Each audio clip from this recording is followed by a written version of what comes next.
भैया जा गांव के कार्यकर्ता हैं, ऐसे बड़े बूढ़े इनको कऊ तरीका ते गोद में उठाए के या कैसो करके पांडाल तक पहुंचाओ करो। जा सेवा को बहुत बड़ो फल है। हाँ, अब हम तो व्यासपीठ पे बैठे नहीं तो हम उठाए के ले आते। कथा सुनो भी जो नए नए बालक हैं, कथा सुनो भी और इस प्रकार की सेवा भी करो। गांव के जितने बड़े बूढ़े, आसपास के जितने बड़े, हाँ ये का नाम है जा बेटा, ये कथा ले भी गए कहो, हरवीर, हरवीर, जितने भी आसपास के गांवन के बड़े बूढ़े हों सबन के लिए व्यवस्था करो, ट्रैक्टर न के आओ और यहाँ तक बहुत बड़ी सेवा बेटा। हाँ, इन्हीं के सुनावे के लिए तो कथा करवा रहे हो है ना, नहीं ये तो सुना तो हमारी चांद आ जाएगी। क्या पे क्षेत्र के बड़े बूढ़े, बड़े बूढ़ी, बच्चियां हैं, वो सब कथा सुन ले। उन्हें भी तो गाड़ी ते चले जा तो चांजा सुना तो आसपास लोगों तो कह दो अपने अपने गांव के ट्रैक्टर भर के ले आओ करें, और जो बड़े बूढ़े हैं बिना जरूर लाएं हैं। ये बहुत बड़ी सेवा है। एक मेरे जीवन की घटना याद आ गई, मैं कहूं, बड़े बूढ़ों की सेवा का बहुत बड़ा फल होता है। कथा के बीच में उस चर्चा को मैं कर रहा हूं।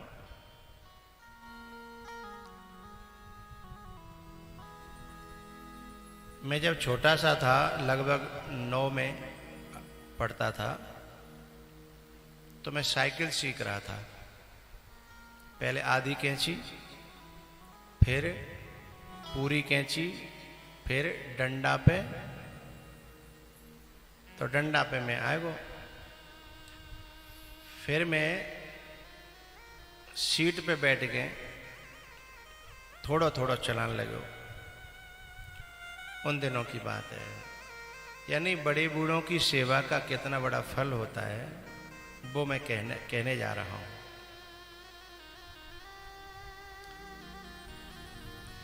ये बड़े बूढ़े जो माता पिता हैं ना, अभी जैसे ये आई हैं, इन पे नीचे नहीं बैठा जाए तो उनके कुर्सी वहीं पे दे दिया करो। इनकी सेवा बहुत फल देती है। तो मैं साइकिल सीख रहा था, तो एक दिन क्या हुआ, मैं साइकिल सीखते सीखते और इतना सीख गया था कि अब मैं गद्दी पे बैठ के चलाने लगा था, लेकिन पाँव ने कर रही पहुंचते, पाँव ने कर रही पहुंचते, लेकिन अब गिरनागिरी नहीं होती थी। तो क्या हुआ कि मेरा जो गांव था, उस गांव से लगभग 1 किलोमीटर, 1.25 किलोमीटर एक बाजार है। तो मैं वहां जा रहा था, तो एक बूढ़ी माई एक पेड़ के नीचे, और बड़ी परेशान, यही महीना था मई का, मई है ना अभी, 31 मई, कल से जून लग जाएगी। तो ये बड़ा गर्मी का महीना था। तो एक आप जानते हो फरास का पेड़, फरास, वहां के सुई सुई से पत्ता होते हैं, उसकी काट करके डाली गाड़ दो तो वो लग जाती है। आपके यहां कुछ और कहते होंगे, आप समझ गए मैं जो कह रहा हूं, वो पेड़। चलो कोई बात नहीं, अब मैं कभी रिकॉर्डिंग करा दूंगा उसकी, है ना। अभी मैंने कहां देखा था वो, तो उस पेड़ के नीचे और वो माई बैठी थी। मैंने जाके पांव छुए, मैंने कहा अम्मा राम राम। मुझे सेवा करने को शौक है तो बचपन से। तो वो सांस भरती हुई, सांस की बीमारी थी उसे, सांस भरती हुई बोली कि राम राम बेटा। मैंने कहा अम्मा यहाँ का ही बैठी इतनी गर्मी में? बोली मैं जो है बाजार जा रही हूँ और वहाँ कोई कैंप लगे हो, कैंप, माँ वो सांस की दवाई फ्री देता है, और माँ तक मुँह पर चलो ना जा रहा, चूंकि मेरी सांस फूल गई है, एक यहाँ बैठ के थोड़ी देर रेस्ट लूंगी, फिर मैं चलूंगी। अब मैं मन में आई कि जिन्हें बैठा के ले जाऊं, लेकिन एक भीतर से कह रहा हो कि बेटा भाई तू खुद ही परफेक्ट ना हो तो दोनों गिर पड़े तो सिर पर हुआ मामला है। भीतर से मन में शंका भी हो रही थी, लेकिन मैंने सोचा कि होगी सो देखी जाएगी।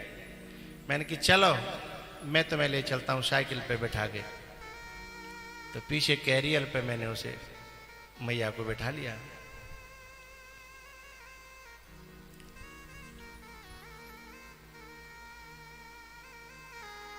अब वो मैंने मैया को बिठाया और भगवान की कृपा से हनुमान जी का नाम लिया मैंने।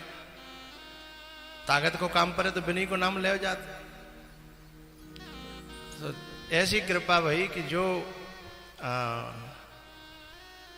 जहां कैंप लगा था, तो मेरे गांव के एक बहुत अच्छे सज्जन पुरुष, महापुरुष अब इस दुनिया में नहीं रहे, वो बहुत गरीबों की, दीन दुखियों की सेवा करते थे। उनका नाम था वर्मा जी। बहुत कुछ संस्कार मुझे भी उन्होंने दिए। तो वहां वो कैंप लगवा रहे थे, मैं लेके गया। अब जब लेके गया तो दवाई कछू तो बिन्ने दे दी और कछू लिख दी। अब वो मैया तो जाके ले थोड़ी आई कि कछू जी मोलू लेनी पड़ेगी, वो तो कहीं फ्री मिलेगी। और उसने, जो डॉक्टर था, उसने कह दिया कि ये दवाई तुम्हें बाजार से लेनी पड़ेगी। अब मैंने मैया से पूछा कि कुछ पैसा है चुकबा खन, तो हम पापानंद आते। तो उन्होंने कहा कि बेटा मुंह पे तो ना। तो माने पे वो धोबती के छोर में कछु पैसा बंधे बाकी, जन 2.5 रुपया हो गए, 2.25 रुपया, बा जमाने की बात। तो मैं दवाई लेवे गयो तो दवाई रहे 4.5 रुपया की। मैंने अपनी जेब देखी तो 3.25 रुपया मुंह पे पड़े। तो वो दवाई ले ली और मैं उस मैया को उसके घर छोड़ के आया। और डॉक्टर ने कहा था कि 7 दिन बाद फिर ले आना। 7 दिन की दवाई दी। और 7 दिन बाद फिर मैं अपने आप पहुंच गया सेवा के शौक में। 7 दिन बाद जब मैं फिर दिखा के ले आया, फिर दवाई दे दी। अब हालत उनकी फिर भी, फ्री की दवाई तो फ्री की होता है, आप तो जानते ही हो, है? हालत उसकी बिगड़ती चली जा रही थी। अब मैं टाइम से चले जाता, लगभग 1.5-2 महीना इस प्रकार से बीत गया। मैं बिना कहे सुने ही टाइम से पहुंच जाता था। तो अब की बार जब मैं गया तो डॉक्टर ने कहा कि बेटा तुम इसमें अब मत लाना इनको, अब इनका आखिरी समय है, अब दवाई भी इन पे काम नहीं कर रहे हैं। तो मैंने कहा डॉक्टर साहब से,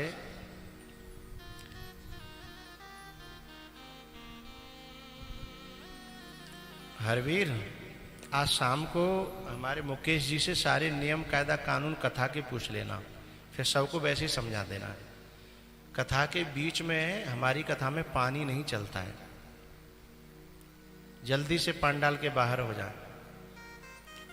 हमारे यहाँ पानी चलेगा लगभग 2 बजे करीब, 15 मिनट का रेस्ट होगा, तब पानी पिलाना है। और श्रोताओं से कहना कि जब बैठे तो पानी पी के बैठे और कथा चले तब तक अरहर की दाल नहीं खाएं, जाते प्यास ज्यादा लगे अरहर की दाल नहीं खाएं। तो डॉक्टर ने कहा कि इनके अब ज्यादा दम नहीं है, इसलिए तुम अब मत लाना। मैंने कहा डॉक्टर साहब आपको बस चले तब तक आप काम करो, मेरो बस चले तब तक मैं काम करूंगा, फिर भगवान की इच्छा। बोले ठीक है। तो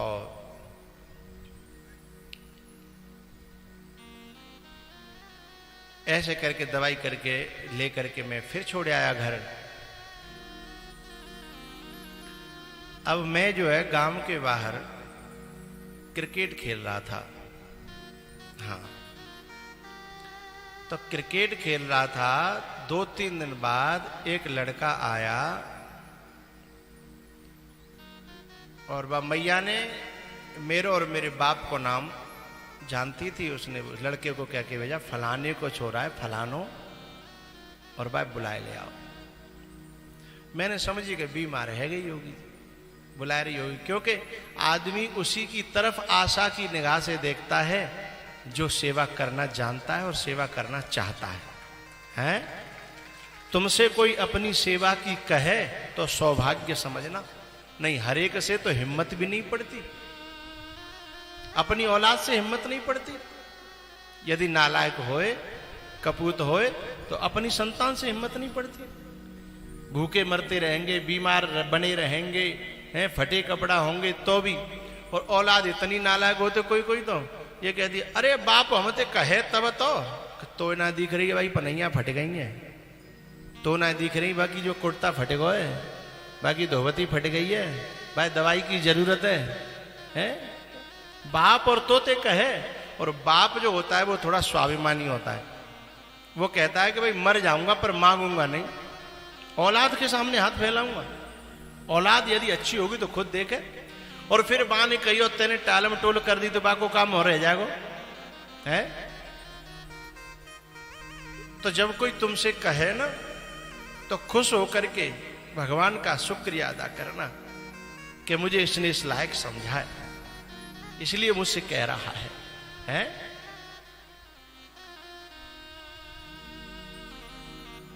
तो वो आदमी ने आकर के मुझसे कहा कि ऐसे ऐसे वो मैया तुम्हें बुला रही है।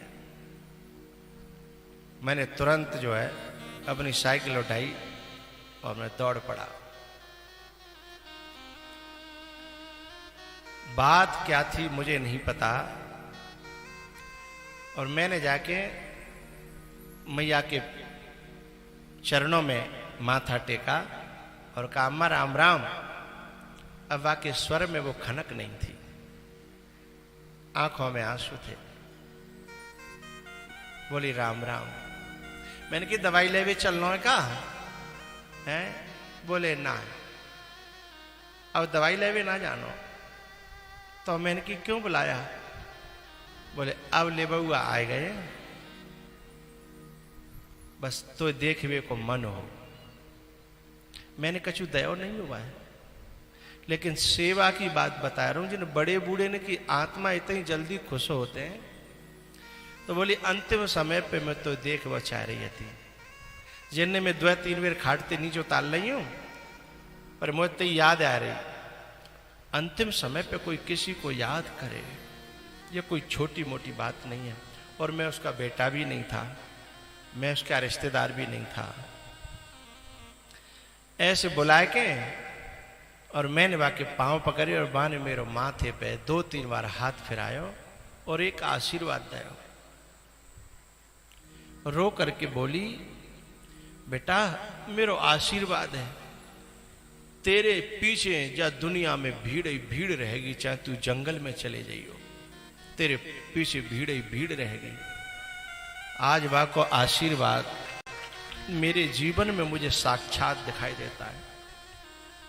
हम ऐसे जंगल में, मेरे संग के सब जानते हैं, ये सब मेरे साथ में रहते हैं, ऐसे ऐसे जंगलों में मैं कथा करने गया जहां ये आशा नहीं थी कि 10 आदमी भी आएंगे। वहां 4-4 किलोमीटर तक गांव नहीं, लेकिन उस बुढ़िया का आशीर्वाद ऐसा लगा।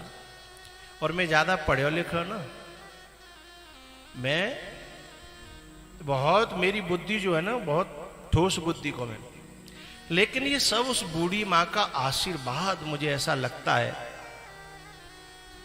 तो मेरा सब कहवे को तात्पर्य यह है भैया कि अपने बड़े बूढ़े मिल जाए तो सौभाग्य, नहीं अपने बड़े बूढ़े न मिले, बड़े बूढ़े तो सब अपने ही होते हैं। उन्हें कहू ऐसे कि हमेशा इच्छा आशा रहते हैं कि कोई भगवान को भेजो ऐसा आ जाए कि जो हमारी न की सेवा कर दे, है ना। तो इन बड़े बूढ़ों की जो सेवा है ना, ये बड़े काम की चीज है। इसको हमेशा, जब भगवान तुम्हें शरीर की शक्ति दे तो शरीर की शक्ति से करो, या हरवीर तो ज्यादा कह रहा हूं मैं, यही तो लेके आयो हमें, शरीर की शक्ति मिले तो शरीर की शक्ति से करो, पैसा की शक्ति मिले तो पैसा की शक्ति से करो। जैसी तुम्हें शक्ति भगवान दे वैसी शक्ति हो, वह शक्ति से इन बड़े बूढ़ों को सेवा की बहुत जरूरत है। और सुनो, एक प्रार्थना और है, जिम सोचियो कि जाकी औलाद है वो चोना कर रही, भाई काऊ की औलाद राक्षस निकल आवे, वो नहीं कर रही हो तो तुम वो नहीं करोगे। काऊ की औलाद बनी रहे हो तो, लेकिन यदि तुमसे कोई आशा पाले तो तुम जरूर करना। ये मत कहना कि जाकी औलाद तो खूब बढ़िया मस्ती कर रही है, बोचना कर रही। भाई कोई राक्षस है तो रहे, तुम्हें भगवान ने क्षमता दी है तो भगवान आशीर्वाद हो तो हमें मिलेगा, हैं? बस सेवा की जो दुआएं हैं वो तो हमें मिलेंगे। बाकी औलाद के कर्म ऐसे नहीं है कि वो दुआ लूट सके, हैं? तो ये बात यहाँ पे याद आई कि बड़े बूढ़े जितने भी हैं आसपास ट्रैक्टर लगाओ और सबन की सेवा करो।